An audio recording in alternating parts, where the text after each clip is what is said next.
Today's experience is not going to be academic at all. So we are going to talk about the brain science behind unconscious bias, but more than that, we're going to engage what we call bias buster activities.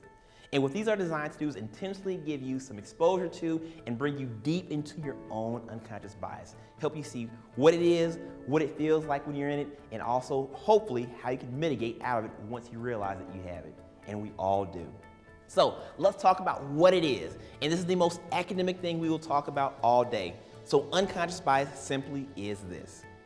It is simply when we have a tendency to favor or disfavor people based upon deeply held social stereotypes that are so deep we do not even realize they are there.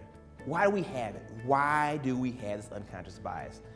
Conscious brain versus unconscious brain. Your conscious brain is very practical, problem-solving, analytical. Unconscious brain is let's respond and react in the moment as quickly as possible. Now, how does this play out in the workplace? Well, a few things. There are certain things that might make us lean towards our unconscious bias. And let me name a couple of them. So one, if you ever have to work in time-sensitive environments, so if you have deadlines, any kind of urgency in your work, that means you might lean more towards your unconscious bias. So by show of hands, how many folks in the room ever do any work that requires you to adhere to a deadline or work in a time-urgent situation? Raise your hands right now. Yeah, a handful of hands up in the room, right? All of them.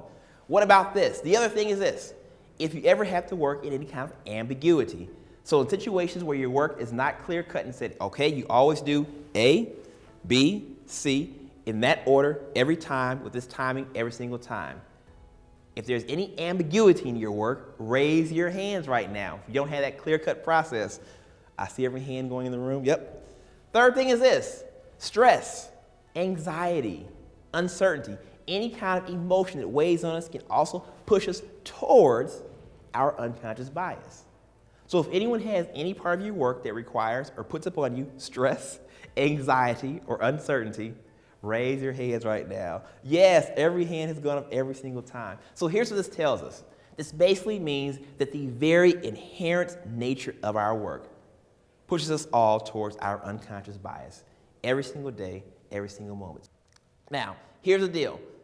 When it comes to stereotypes, it's not that stereotypes are inherently good or bad, but the issue is they don't tell us the entire picture. And sometimes when we combine it with our unconscious bias, we assume that stereotypes do tell us the entire picture, the entire story. So it's about realizing that some stereotypes might have some truth to them, but we always need to dig deeper. We always need to understand more than we do understand about people.